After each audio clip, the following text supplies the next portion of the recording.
Alright, hello, what's good? Welcome back to another video. In today's video, I want to return to the devil child of video games, you know, that kind of sibling which your parents, secretly dislike but just don't want to tell anyone.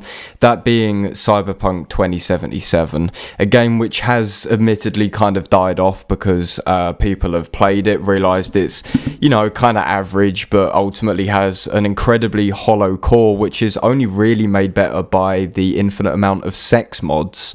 So yeah, today I want to talk about this argument relating to, can Cyberpunk 2077 do a quote-unquote No Man's Sky? And when we're talking about this argument, we're looking at No Man's Sky, because No Man's Sky is the fucking poster child for a game which can come out, be so unbelievably shat on, and still come through the other end with only a few minor skid marks, and actually be like a really nice pair of pants. So when it comes down to Cyberpunk 2077, obviously people are trying to make this kind of comparison, because Cyberpunk 2077 came out, it was pretty underwhelming to say the least, and most importantly there was a fucking load of content which was cut from it.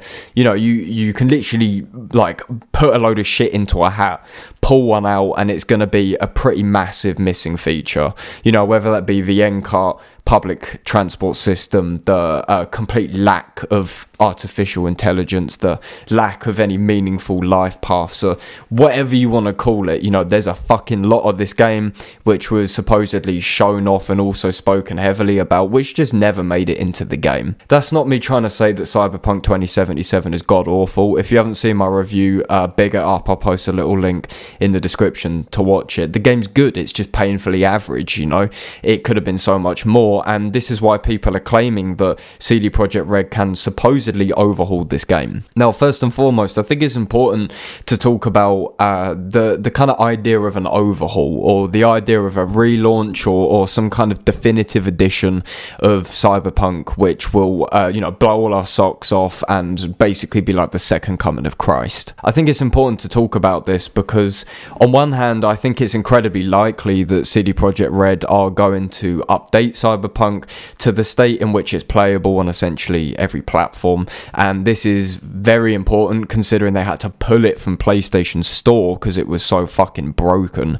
So that's obviously going to be a first port of call for them, and we've already seen that with updates which have come out recently.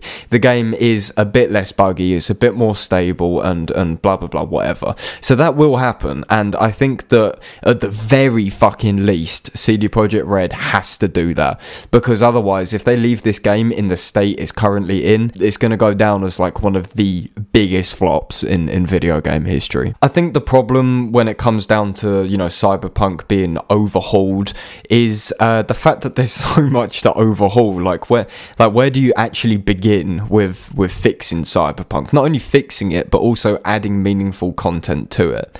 When people compare Cyberpunk to No Man's Sky, it does kind of piss me off a little bit, because No Man's Sky at its core was an indie game. It was a game which was developed by 15 or so developers in Guildford, which is a half-an-hour drive from my house. So like, big up Guildford, it's a fucking nice town, it's really good actually, got fucking lovely spoons as well. But No Man's Sky kind of accidentally turned into a AAA game, through the fault of Sean Murray and Sony, whatever. But at its core, No Man's Sky was still a passion project. It was a game which Sean Murray basically built from the ground up, he built the engine as well, and for that reason there's a lot of kind of passion with it. There's a lot of drive to make the game better without going too far into monetary gain, because No Man's Sky doesn't, it doesn't charge for any in-game DLCs or whatever. It is quite literally Sean Murray's baby. Like, he cares about it, and that is ultimately why they brought it around, because they believed in it. CD Projekt Red are not even comparable to Hello Games. They're an incredibly experienced team which made The Witcher 3, which is arguably like one of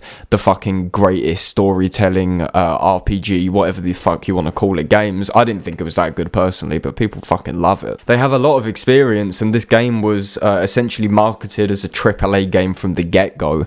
So to compare it to No Man's Sky, I don't think is fair at all. And I think this is where my first criticism comes in with this argument. If anything, I think the only reason why CD Projekt Red would re-release or overhaul Cyberpunk is to sell it on the next gen, is to sell it as this so-called definitive edition, to get even more money on top of what they got from launching a broken, unfinished game which should have been released in 2023. Now, I want to say that like I'm being pessimistic, and I'd rather be pessimistic and be proven wrong than being optimistic and proven wrong. You know, like I'm setting my expectations at the very fucking bottom. Like this is like that one piece of toilet paper which doesn't flush. It's like just kind of sticking around. It's like the tiniest little bit of strength, but it's still kind of there, you know, and maybe if you're lucky it'll flush. I don't know what I'm talking about. And again, like to really reiterate the point, No Man's Sky at least had gameplay which was resemblant of what was promised to us. You could explore 18 quintillion planets in an infinite universe, you know, regardless of if multiplayer wasn't there or if the procedural generation wasn't as good. You know, the core of the game was essentially what was promised, and that provided a good foundation to build upon. Cyberpunk 2077 I don't really think is the same, because the story is there, and you know, the missions involving the story are fucking brilliant, but where the game falls flat is the immersion. It falls flat in terms of the open world, and it also falls flat in terms of very basic requirements for a video game in the 21st century, which is artificial fucking intelligence.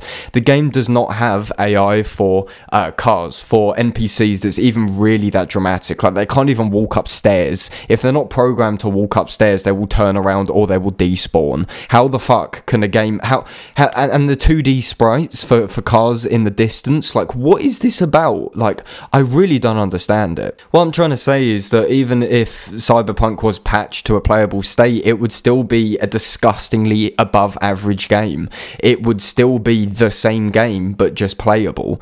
And that's where the issue comes in, is with, at least for me, the immersion side of it, you know, adding in, you know, meaningful encounters, some more dynamic AI, even having police chases or riding the subway system. Like, this is stuff which, yes, technically can be added, but judging by the state of the game, where they bring out an update which fixes something and then breaks 25 other parts of the game, like, realistically, is this going to happen? And this is why I'm being so depressing about it. Don't get me wrong, I would love to play the E3 Cyberpunk. I would love to play the Cyberpunk which CD Projekt Red bigged up, and you know, that would make me a happy man. That would complete my life. I could die in peace, and that would be calm, you know. I'd be happy. Too long, didn't read. No, I don't think it'll happen. I think they might potentially add like some barbershops and maybe like a couple interiors, but is the game going to become this Red Dead Redemption 2 rival? Like, no, it's obviously not. Like, oh man, I don't know. Yeah, that just about sums it up. Thank you for coming to my TED talk. Make sure you stay safe, don't get Rona. If you enjoyed, leave a like on the video. Alright, cheers guys, I'll catch you in a bit.